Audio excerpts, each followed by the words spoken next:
bienvenidos. La economía marca de nuevo el ritmo de la información, la de España, la de Europa y también la de Andalucía. El presidente del Partido Popular Andaluz, Javier Arenas, se ha mostrado convencido de que la situación económica que atraviesa Andalucía tiene solución y de que la comunidad saldrá adelante. Arenas, que ha impartido en la Casa de ABC de Sevilla una conferencia titulada El cambio y la crisis económica, en la que ha perfilado las ideas centrales del que sería su programa de gobierno, ha asegurado que la mayoría del Plan El Cambio está en la calle y que ahora nos toca darle cuerpo político a esa mayoría.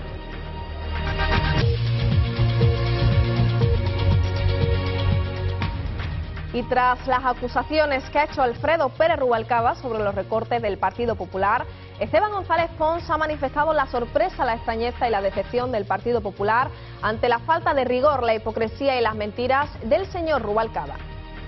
González Pons ha asegurado que la economía española no necesita ni mentiras, ni hipocresía, ni miedo, necesita confianza. Según Pons, llama la atención que Rubalcaba salga públicamente a decir que otros hacen recortes sociales cuando ha decidido y votado los recortes sociales más sangrantes y crueles de la historia de la democracia. Y todo esto después de que el PSOE haya iniciado una campaña en toda España ante las elecciones generales, arremetiendo contra las políticas del Partido Popular en las comunidades autónomas donde gobierna su partido.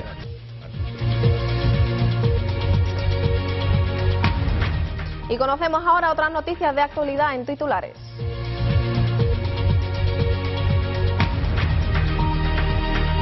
Los españoles gastarán en 2011 en la cesta de la compra una media de 400 euros menos que el año pasado como consecuencia de la crisis, que no ha impedido que las principales cadenas hayan subido sus precios. El Gobierno ha decidido no subir la tarifa eléctrica del último recurso a la que están acogidos la mayoría de los consumidores domésticos para compensar la subida del coste de la energía. El humor, la ironía y el absurdo están presentes hasta el 16 de octubre en el Centro Cultural Alhóndiga de Bilbao, de la capital vizcaína, a través de la exposición Catálogo de Objetos Imposibles.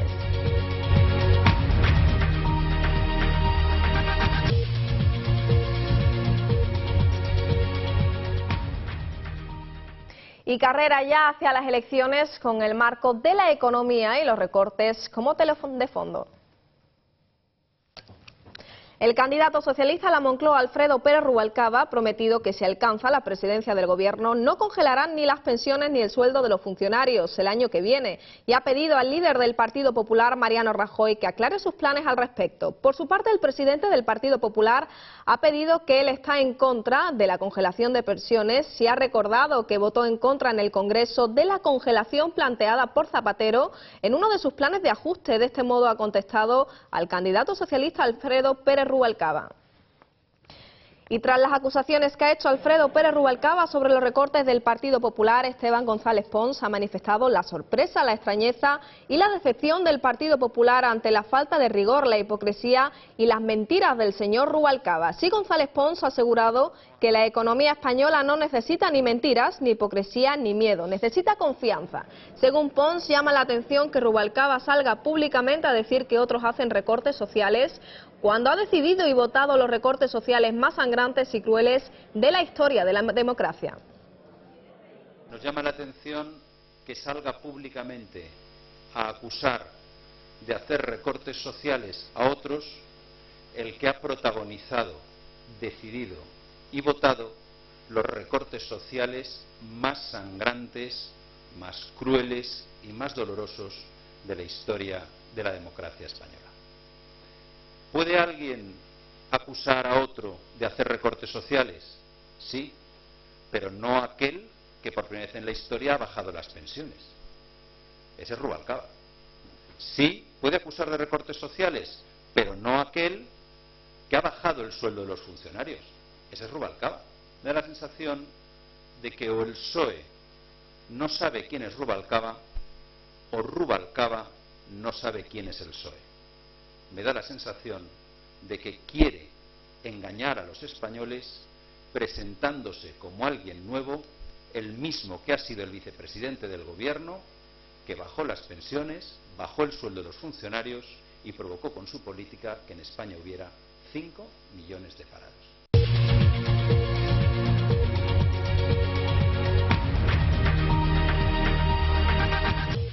La situación de Andalucía tiene solución y la comunidad saldrá adelante. Son las palabras de Javier Arenas, que asegura que la crisis en nuestra comunidad no es definitiva y si se llevan a cabo reformas profundas. El dirigente popular ha citado durante su intervención las medidas más importantes que llevará a cabo el Gobierno del Cambio, entre ellas una gran reforma económica, una reforma profunda de la educación o una reforma fiscal para dar un balón de oxígeno a las pymes y autónomos. El presidente del Partido Popular Andaluz, Javier Arenas, se ha mostrado convencido de que la situación económica que atraviesa Andalucía tiene solución y de que la comunidad saldrá adelante. Arenas, que ha impartido en la Casa de ABC de Sevilla una conferencia titulada El cambio y la crisis económica, en la que ha perfilado las ideas centrales del que sería su programa de gobierno, ha asegurado que la mayoría del cambio está en la calle y que ahora nos toca darle cuerpo político a esa mayoría. El líder de los populares andaluces ha dicho que su obsesión será el empleo y ha considerado necesario acometer reformas profundas y dar prioridad al diálogo social. La mayoría del cambio está en la calle. Se ha expresado en las pasadas elecciones municipales del día 22. Nos toca ahora a nosotros darle cuerpo político a esa mayoría del cambio. Y yo les garantizo que el Gobierno del Cambio tendrá una obsesión: empleo, empleo y empleo. Todas las políticas se evaluarán en función de que sean positivas o negativas en torno a la creación de empleo. Esa será la obsesión, la estrategia: reformas profundas y diálogo social. Y un solo objetivo: la confianza para reactivar el consumo y la inversión. El dirigente popular ha citado durante su intervención las medidas más importantes que llevará a cabo el Gobierno del Cambio, entre ellas una gran reforma económica, una reforma profunda de la educación, una reforma fiscal para dar un balón de oxígeno a las pymes y autónomos, una ley de disciplina presupuestaria, una reforma de las administraciones públicas y una apuesta por los sectores industriales. Según Arenas, los errores más importantes que ha cometido el gobierno socialista en Andalucía han sido negar la realidad permanentemente, la improvisación, subir los impuestos, auspiciar un descontrol del gasto corriente y recortar las inversiones. En mi opinión, señoras y señores, se ha hecho exactamente lo contrario de lo que hay que hacer para salir de la crisis. Se habla estos días mucho de los recortes sociales. El peor recorte social es el paro, con todas las consecuencias que además provoca los demás. El paro, el peor recorte social de hoy, y el de mañana, el fracaso escolar. El líder andaluz ha asegurado que Mariano Rajoy será el próximo presidente del gobierno y que Andalucía tendrá la misma hoja de ruta que Rajoy plantee para el conjunto del país. Arenas ha recordado que durante los 8 años que gobernó el Partido Popular en España se crearon 5 millones de empleo y se garantizaron todas las políticas sociales. Por otro lado, el Consejo de Repsol ha aprobado una batería de medidas para neutralizar el pacto con el que 2 de sus accionistas, la constructora SACIR y la petrolera mexicana Pemex, quieren aumentar su influencia en la gestión de la petrolera que preside Antonio Brufau. Respaldo del Consejo de Repsol a su presidente Antonio Brufau. La petrolera ha aprobado una serie de medidas para neutralizar el acuerdo entre sus accionistas SACIR y Pemex para unir sus participaciones en la compañía. También ha instado a los consejeros de estas empresas a romper ese pacto. En la reunión celebrada ayer se decidió que para que un consejero pueda dedicarse a actividades que constituyan competencia de Repsol, la empresa deberá acordar la dispensa de competencia sin contar el voto del interesado. Además, si se da una situación de competencia no autorizada en los miembros del Consejo, estos deberán dimitir. También deberán autorizarse las alianzas estratégicas. Hay otras medidas como estudiar una reforma del gobierno corporativo o el encargo que se ha hecho de un análisis de los daños y perjuicios que pueda ocasionar el pacto SACIR-Pemex. Los representantes de estas 2 compañías en el Consejo han advertido que iniciarán una batalla legal si lo consideran necesario. En medio de esta lucha por el control de Repsol, falta saber si la Comisión Nacional de la Energía se pronunciará sobre el pacto. Pues el Gobierno ha decidido no subir la tarifa eléctrica del último recurso para compensar, argumentan, la subida del coste de la energía que dio como resultado la subasta de antes de ayer. Una subasta en la que el coste de la energía subió más de un 10%, lo que debería traducirse en un aumento de la tarifa que paga el consumidor de entre el 5,9 y el 6,1%. El Gobierno congelará la tarifa de la luz en el último trimestre. Se trata de la tarifa de último recurso TUR, a la que están acogida la mayoría de los hogares. Industria pretende así compensar el alza del 10% de la energía en la subasta de ayer. un incremento que hubiera encarecido el recibo de la luz de los consumidores un 6%. Este recibo se compone de dos elementos: el coste de la energía, que se fija mediante subastas en el mercado eléctrico, y los peajes de acceso, con los que se pagan conceptos regulados como el uso de redes o las primas que reciben las renovables. Para no reflejar este incremento, el Gobierno ha recurrido a bajar los peajes, que contribuyen también a reducir el déficit de tarifa. Un desfase que se produce al ser los ingresos vía recibo insuficientes para cubrir los costes de generación y que deben pagar los consumidores. No obstante, Industria ha señalado que esta congelación tampoco afectará a la generación del déficit. Y más datos económicos. Los españoles gastarán en 2011 en la cesta de la compra una media de 400 € menos que el pasado año como consecuencia de la crisis económica. Una crisis que no ha impedido que las principales cadenas hayan subido sus precios, rompiendo así una tendencia a la baja que ha durado apenas 2 años, 2009-2010. Estas son algunas de las conclusiones principales del estudio realizado un año más, SIVAN 23, por la Organización de Consumidores y Usuarios sobre el coste de la cesta de la compra, lo que gastamos en alimentación, limpieza e higiene personal. La más cara en el País Vasco, Canarias, Navarra, Cantabria y Cataluña, la más barata en Murcia, Galicia, La Rioja, Andalucía y Extremadura. En medio de ambas, según la clasificación de la OCU, estarían Asturias, las dos Castillas, Madrid, Aragón, la Comunidad Valenciana y Baleares. Subida que además ha sido más significativa en los productos de marca blanca, si bien recoge, siguen siendo una buena opción para el ahorro de millones de consumidores. De las familias en la cesta de la compra ha seguido bajando por efecto de la crisis. Este año más que el año pasado. En 2011 la crisis se ha agudizado más y eso tiene un reflejo en las familias que gastan menos. Una respuesta pues habitual en tiempos de crisis. Hay que decir que gastan menos en alimentación y también gastan más en otras partidas, como por ejemplo carburantes.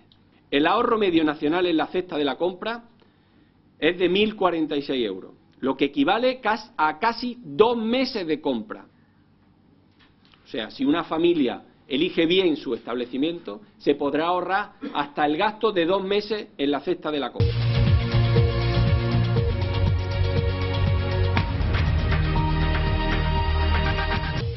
El hotel del Algarrobico es absolutamente legal según el Colegio de Arquitectos de Almería. El colegio explica a su vez que sin datos concretos la demolición en sí del hotel puede suponer un gasto de 8 millones de euros, otros 3 millones de la restitución del entorno y otros 3 más del tratamiento de residuos.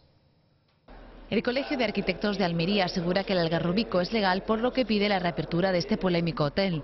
Desde este colegio técnico aseguran que todos los trámites y todos los plazos legales han contado con el beneplácito de las administraciones que han intervenido, como son el Ayuntamiento de Carboneras, las Consejerías de Obras Públicas, Salud y Economía y también Costas. Que la Junta de Andalucía ahora se plantee demoler lo que ella misma ha autorizado, con la que está cayendo, con el dinero, entre otras cosas, que nos debe, me parece cuando menos frívolo. Cuando menos. Que el Ministerio de Fomento se plantee correr con los gastos al 50%, cuando, como ahora después hablaremos, se nos niega una conexión ferroviaria vital y necesaria para Almería, me parece cuando menos frívolo. Y me parece una falta de respeto para los almerienses y para los contribuyentes, porque al final estamos hablando de dinero de los contribuyentes, y eso no hay derecho.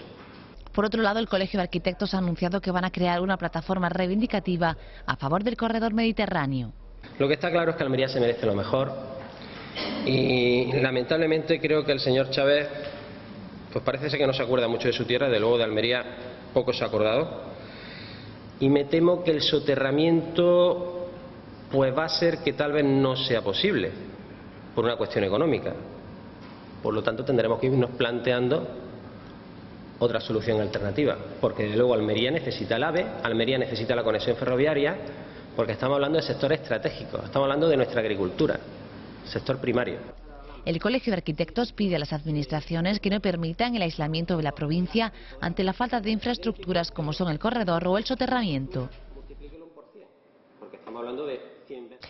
Y otro asunto, 53 personas han sido evacuadas en el municipio de Frontera. El motivo es el riesgo de desprendimiento que se produce en la isla como consecuencia de la crisis sísmica que se vive en El Hierro.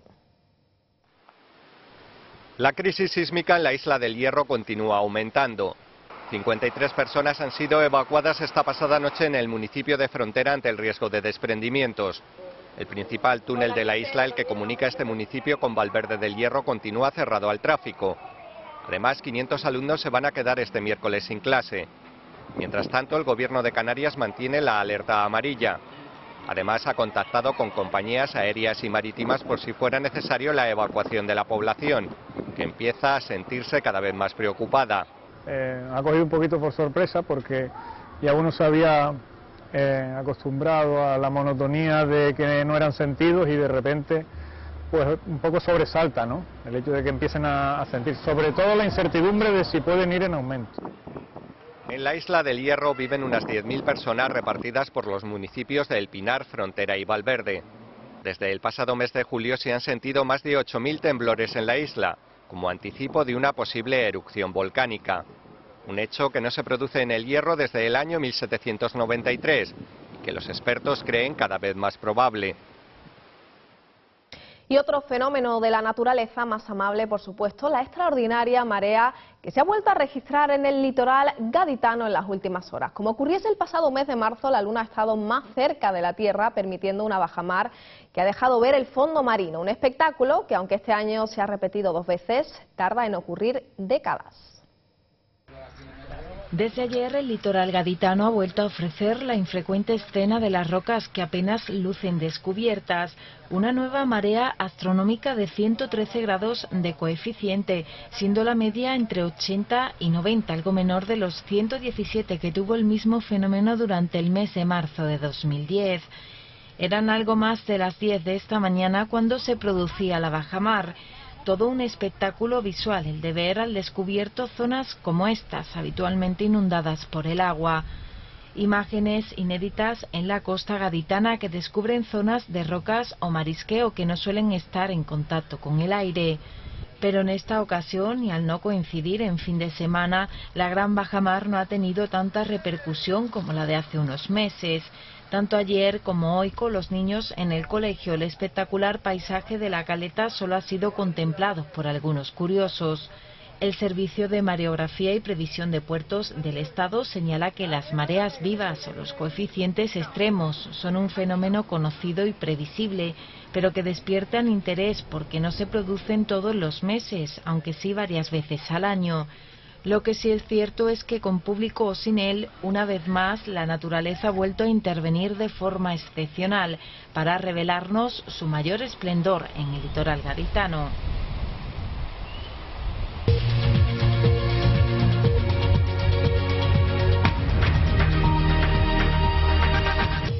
Esta semana se celebra el Día Mundial del Turismo. Las ciudades que basan su economía en el sector terciario lo han conmemorado por todo lo alto. Es el caso de Málaga, una jornada donde los visitantes pueden disfrutar de toda la oferta cultural, gastronómica y de ocio de la ciudad y en el que todos están invitados.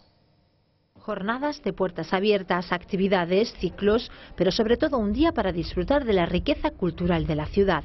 Málaga abre las puertas de sus museos y engalana sus calles a los visitantes para que se queden con un grato recuerdo. Cada vez son más los que vienen y se quieren quedar. Las cifras de visitantes al Museo Picasso Málaga este año son las mejores en su historia, entonces deducimos que hay una relación directa, es decir, cuanto más personas vengan a la ciudad, pues más posibilidades tenemos de que vengan a ver el museo. A lo mejor el museo siempre tiene esa oferta, pero el hecho de que haya un hito y una reflexión sobre que hay un evento especial, que hay unas jornadas de puerta abierta y salir un poco de los formatos, es verdad que se presta más a ver un poco, que todo el mundo mire qué están haciendo. Yo creo que en una ciudad como Málaga, con una oferta cultural tan importante como la que hemos conseguido reunir, pues este tipo de eventos le beneficia muchísimo. Conlleva pues importantes efectos a nivel económico, político, de comunicación, así que es verdad que el ámbito turístico es un hecho muy importante en el mundo actual. Todos son beneficios y a pesar de ser un día puntual, Málaga sigue a la carrera para continuar creciendo y acogiendo a todo el que se quiera acercar.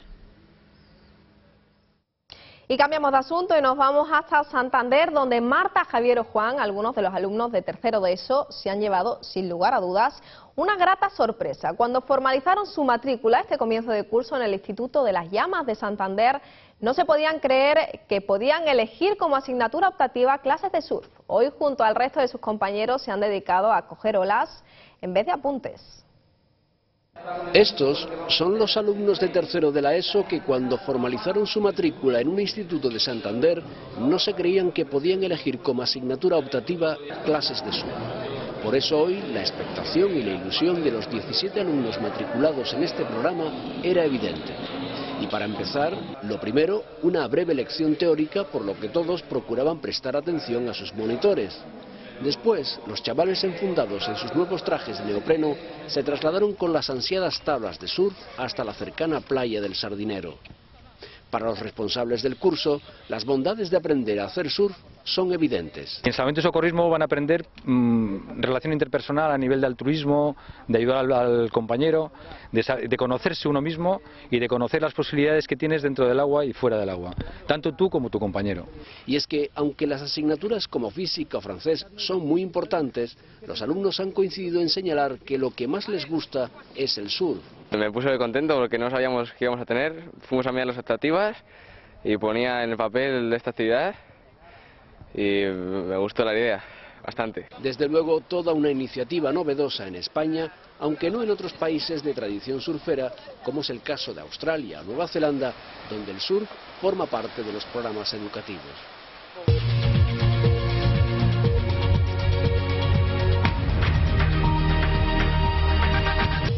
Y la última lucha de la canciller alemana es la de convencer a algunos de sus colegas de partido a que terminen con esa postura contraria a la ampliación del Fondo Europeo de Estabilización que tienen previsto aprobar hoy. Con este fondo de rescate se pretende poner un freno a la expansión de la crisis. En el caso de que un país no pueda pagar sus deudas total o parcialmente, los detractores del fondo alegan que con este voto Alemania se aleja del ideal de la unión monetaria y se encamina hacia la unión de la deuda. Angela Merkel busca una mayoría que podría desestabilizar su futuro político. La canciller alemana ha pasado el miércoles convenciendo al grupo de rebeldes dentro de sus propias filas opuesto a la ampliación del Fondo Europeo de Estabilización que el Bundestag tiene previsto aprobar hoy. Angela Merkel obtendrá la mayoría mañana necesaria para la ampliación del Fondo Europeo. Puede que esa mayoría no venga de su coalición y esto significará, aunque solo sea de manera simbólica, que ha perdido poder. Con el fondo de rescate se pretende poner freno a la expansión de la crisis en caso de que un país no pueda pagar sus deudas total o parcialmente. Para la europarlamentaria Marietta Giannakou, un voto a favor enviaría una buena señal al resto de países que aún no han ratificado el programa. Pour les autres petits pays qui n'ont pas encore ratifié ce programme.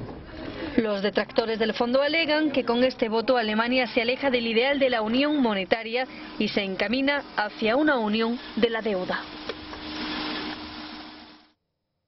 Y en Estados Unidos, la policía ha detenido en Boston a un hombre que planeaba atacar el Pentágono y el Capitolio con aviones teledirigidos. Este joven de 26 años está acusado además de colaborar con Al-Qaeda para matar a soldados estadounidenses en el extranjero y pretendía atacar ambos edificios mediante aviones de pequeño tamaño manejados a distancia y cargados con explosivos.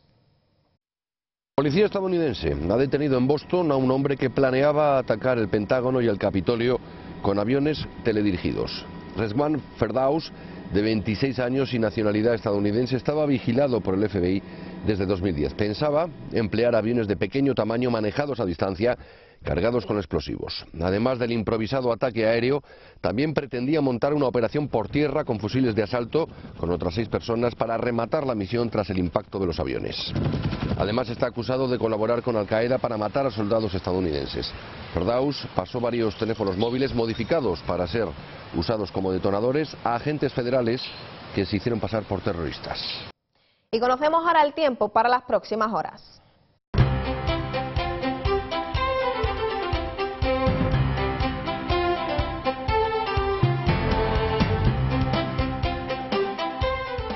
Durante la jornada de hoy se esperan en la Comunidad de Valencia y Murcia lluvias y chubascos moderados, ocasionalmente con tormentas que podrían ser localmente fuertes. Intervalos nubosos en Alborán y área del Estrecho con posibilidad de lluvias débiles en Melilla. En el resto de la península, poco nubosos o con intervalos de nubes medias.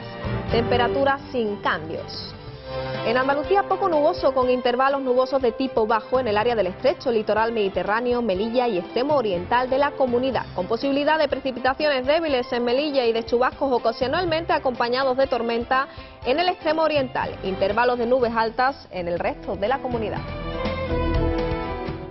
Y el humor, la ironía y el absurdo están presentes desde ayer y hasta el 16 de octubre en el Centro Cultural Alhóndiga de la capital vizcaína a través de la exposición Catálogos de Objetos Imposibles. Lo absurdo hecho arte. Los objetos insólitos del francés Jacques Carrelman se exhiben desde hoy en Bilbao. Bajo el sugerente título de Catálogo de Objetos Imposibles, la exposición refleja cómo objetos de la vida cotidiana son deformados por la creatividad del autor, que une la lógica y el absurdo a través del humor. De tal fusión surgen objetos como una bicicleta para la nieve, con raquetas como ruedas, una mesa de ping-pong de formas onduladas o un cochecito carretilla para pasear bebés por el campo. También una calculadora con un solo número, un sillón radiador para frioleros o un matamoscas atravesado por un agujero para dar una oportunidad a los insectos, entre otros artilugios y dibujos con instrumentos imposibles que completan la muestra. El pintor, escultor, ilustrador y escenógrafo ha confesado hoy que no tiene intención de hacer ningún objeto imposible más, aunque ha reconocido que hay uno que no ha sido capaz de desarrollar, una máquina para fabricar dinero, ha dicho con humor. El origen de la exposición está en su catálogo de objetos imposibles, con el que pretendió parodiar en 1969 un catálogo de venta por correo. Este trabajo, traducido a cerca de 20 lenguas, contenía más de 400 diseños que representaban objetos de la vida cotidiana reinventados hasta el límite del absurdo.